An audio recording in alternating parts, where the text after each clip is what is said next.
السلام عليكم ورحمة الله وبركاته. أعوذ بالله من الشيطان الرجيم. بسم الله الرحمن الرحيم. الحمد لله رب العالمين والصلاة والسلام على أشرف المرسلين سيدنا محمد وعلى آله وصحبه أجمعين أما بعد. அல்ஹம்துலில்லா சிஸ்டர்ஸ், இன்றைக்கி என்ன பார்க்க போகிறோம் அப்படின்னு பார்த்தீங்கன்னா, அஹ்காமு லாமி கலிமதில் ஜலாலத்தி அப்படிங்கிற விஷயத்த பார்க்க போகிறோம். அப்படின்னா என்ன அப்படின்னு சொன்னால், அல்லாஹ் அப்படிங்கிற வார்த்தையை மொழியக்கூடிய விதத்தை பற்றி நம்ம தெரிஞ்சுக்க போகிறோம். அஹ்காம் அப்படின்னா சட்டம், ஓகேவா? ஸோ லாமில் கலிமத்தில் ஜலாலா அப்படிங்கிறது வந்து லஃப்துல் ஜலாலா, அதாவது அல்லாஹ் அப்படிங்கிற வார்த்தையில் வரக்கூடிய அந்த லாமை தான் வந்து லஃப்துல் ஜலாலா அப்படின்னு சொல்லுவோம். ஸோ கலிமா அப்படிங்கிறது வார்த்தை, ஓகேவா? ஸோ அல்லாஹ் அப்படிங்கிற வார்த்தையில் வரக்கூடிய அந்த லாமை பற்றி தான் நம்ம இப்போ படிக்க போகிறோம். அதற்கான சட்டம் என்ன அப்படிங்கிறத தெரிஞ்சுக்க போகிறோம். இப்போது அல்லாஹ் அப்படிங்கிற வார்த்தை இருக்குது பார்த்தீங்களா, அல்லாஹூ அப்படின்னு சொல்கிறோம். இதில் என்னென்ன எழுத்துக்கள் இருக்குது அப்படின்னு பார்த்தீங்கன்னா, ஃபஸ்ட்டு வந்து ஹம்சத்துல் வசல் இருக்கும், ஓகேவா? அலிஃப் ஹம்சத்துல் வசல் இருக்குது. அடுத்தது லாம் இருக்குது, ஓகே, லாமு தாரீஃப் அப்படின்னு சொல்லுவோம், அந்த லாம் இருக்குது, லாம் சுக்கூனா. அடுத்ததாக இன்னொன்று லாம் வந்து ஷத்தா பெற்று வரும். அந்த லாம் ஷத்தாவில் என்ன இருக்குது, ஒரு லாம் சுக்கூனும் இருக்குது, லாமோட ஹரக்கத்து ஃபத்தாவும் இருக்குது, ஓகேவா? அப்போது மொத்தமாக இப்போ 4 ஆயிடுச்சு. அடுத்ததாக பார்த்தீங்கன்னா, அங்கே ஒரு அலிஃப் சகீரா இருக்கும், ஓகே, அலிஃப் சகீரா இருக்கும். அது வந்து என்னது, மத்துக்கான அலிஃபு, ஓகே, மத் அலிஃபு. அப்போ நீட்டணும், 2 ஹரக்கத்தை நீட்டி ஓதணும். அடுத்த எழுத்து என்னன்னு பார்த்தீங்கன்னா ஹ இருக்கும், ஹ, ஓகே, ஹ தம்மா ஹூ, அல்லாஹூ. மொத்தமாக இப்போ எத்தனை ஆயிடுச்சு, 6 எழுத்துக்கள் இருக்குது, ஓகேவா? ஸோ இந்த லாமை பொறுத்த வரைக்கும் லாம்லேயே எத்தனை லாம் வந்திருக்குன்னு பாருங்கள், ஓகே. லாமு தாரிஃப் ஒரு லாமு, அடுத்ததான் லாம் ஷத்தால லாம் சுக்கூனும் இருக்குது, லாம் ஃபத்தாவும் இருக்குது. அப்போது 3 லாம் வந்திருக்கு, ஓகேவா? ஸோ அல்லாஹூ அப்படின்னு சொல்கிறோம். இப்போது இந்த அல்லாஹூ அப்படிங்கிற இந்த வார்த்தையில் வரக்கூடிய அந்த லாம் ஷத்தா இருக்குது பார்த்தீங்களா, இந்த லாம், அதை வந்து நம்ம எப்படி ஓதணும் அப்படின்னு பார்த்திங்கன்னா, எப்படி ஓதணுங்கிறத தான் இப்போ நம்ம தெரிஞ்சுக்க போகிறோம். வல்லினமாக ஓதணுமா இல்லை மெல்லினமாக ஓதணுமா? வல்லினம் அப்படிங்கிறதுக்கு அரபிக்கில் தஃப்ஹீம் அப்படின்னு சொல்லுவோம், தஃப்ஹீம், ஓகே. மெல்லினம் அப்படிங்கிறதுக்கு தர்கைக்கு, ஓகேவா? இப்போது இந்த லாம் ஷத்தாவை வந்து, இந்த லாமை வந்து நம்ம தஃப்ஹீமாக ஓதணுமா இல்லை தர்கைக்காக ஓதணுமா அப்படிங்கிறத பற்றி படிக்கக்கூடிய பாடத்தை தான் நம்ம இப்போ படிக்க போகிறோம், சரியா?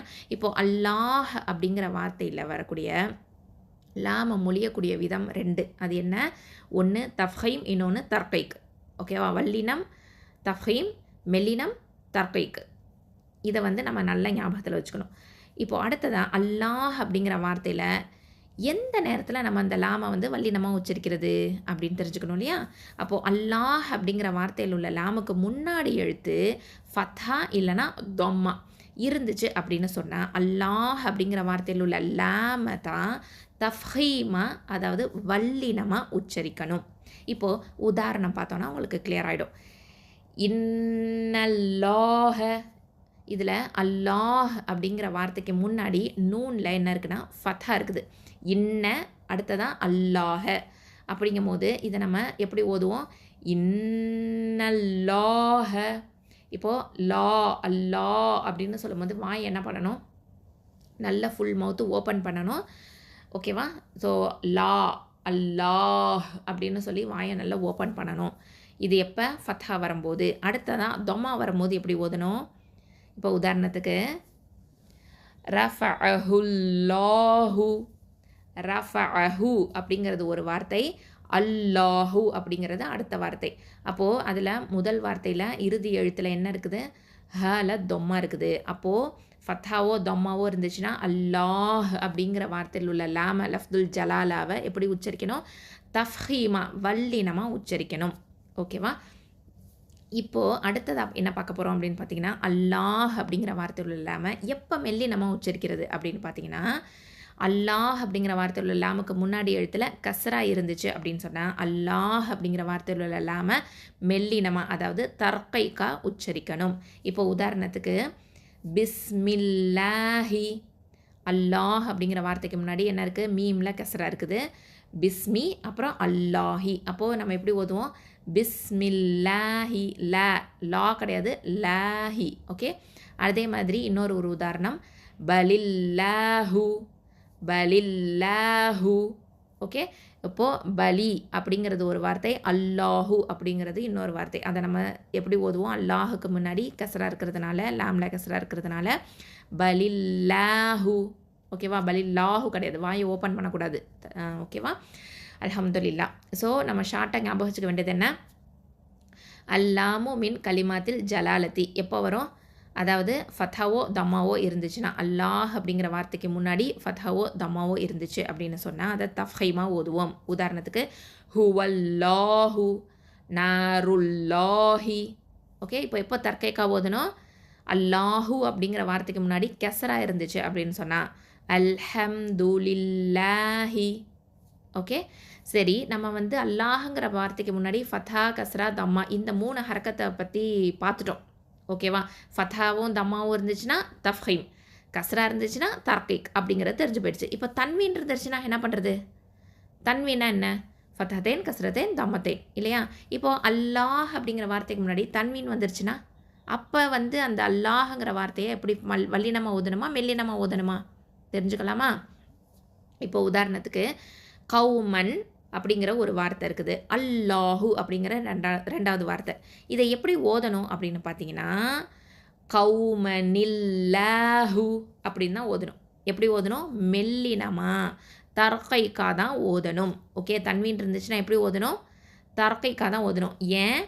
தன்வீனுக்கு அடுத்த எழுத்து என்ன வந்திருக்கு? ஹம்சத்துல் வசல் இருக்குது. அல்லாஹ் அப்படிங்கிற வார்த்தையில் முதல் எழுத்து என்னது? ஹம்சத்துல் வசல். அதனால் அந்த தன்வீன் என்ன ஆகும் அப்படின்னு பார்த்தீங்கன்னா நூன் கெஸ்ராவை எடுத்துக்கும். ஓகேவா? நூன் கெஸ்ராவை எடுத்துக்கும். அப்போ எப்படி ஓதணும்? கௌமனில்லாஹு. ஓகே, கௌமனில்லாஹு அப்படின்னு தான் ஓதணும். கௌமனில்லாஹுன்னு வாயை ஓப்பன் பண்ணக்கூடாது. இதை எப்படி ஓதணும்? தர்கைக்கா மெல்லினமாக தான் ஓதணும். ஓகே, கிளியரா? அல்ஹம்துலில்லாஹ். ரொம்ப ரொம்ப முக்கியமான விஷயம் கவனிக்கிறது என்ன அப்படின்னு பார்த்தீங்கன்னா அல்லாஹ் அப்படிங்கிற வார்த்தையை தவிர்த்து மற்ற எந்த வார்த்தையில் வந்தாலும் சரி இந்த லாமை வந்து நம்ம மெல்லினமாக மட்டும்தான் உச்சரிக்கணும். சரியா? மெல்லினமாக அதாவது தர்கைக்கா மட்டும்தான் உச்சரிக்கணும். வல்லினமாக தஃப்ஹீமாக உச்சரிச்சிடக்கூடாது. இதை கவனத்தில் வச்சுக்கணும், எப்பொழுதுமே கவனத்தில் வச்சுக்கணும். சரியா? இன்னொரு ஒரு முக்கியமான விஷயம் இதில் கவனிக்கணும் என்ன அப்படின்னு பார்த்தீங்கன்னா இப்போது அல்லாஹ் அப்படிங்கிற வார்த்தைக்கு மட்டும்தானா அப்படின்னு கேட்டால் அப்படி கிடையாது. இப்போ நம்ம துவாலலாம் எத்தனையோ துவாக்களில் அல்லாஹும்ம அப்படின்னு வச்சு கேட்குறோம் இல்லையா? அப்போது அல்லாஹும்ம இந்த வார்த்தை இருக்குது பார்த்தீங்களா? இதுலையும் ஆரம்பமாக ஓதும்போது அல்லாஹு அல்லாஹ் அப்படிங்கிற வார்த்தையாக இருந்தாலும் சரி, அல்லாஹும்ம அப்படிங்கிற வார்த்தையாக இருந்தாலும் சரி, நம்ம ஆரம்பமாக ஓதும்போது அந்த லாம் எப்படி ஓதணும்? தஃப்ஹீமா வல்லினமாக தான் உச்சரிக்கணும். ஓகேவா?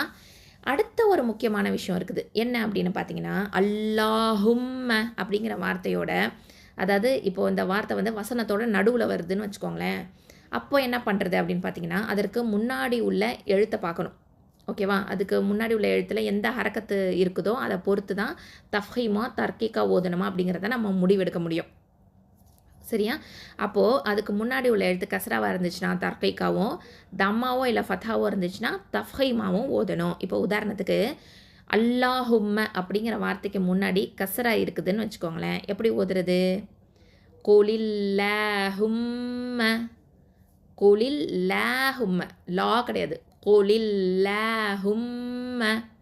ஓகே, இது வந்து தர்கைக்கா தான் ஓதணும். இது வந்து ஆல இம்ரானில் 26வது வசனம். ஓகேவா? 3வது சூறால 26வது வசனம். அதே மாதிரி இப்போது முன்னுள்ள எழுத்துக்கு தம்மா இருந்துச்சுன்னா அப்போ எப்படி ஓதுறது? அல்லாஹும்ம அப்படிங்கிற வார்த்தைக்கு முன்னாடி தம்மா வருது. இப்போ உதாரணத்துக்கு வ இஸ் காலுல்லாஹும்ம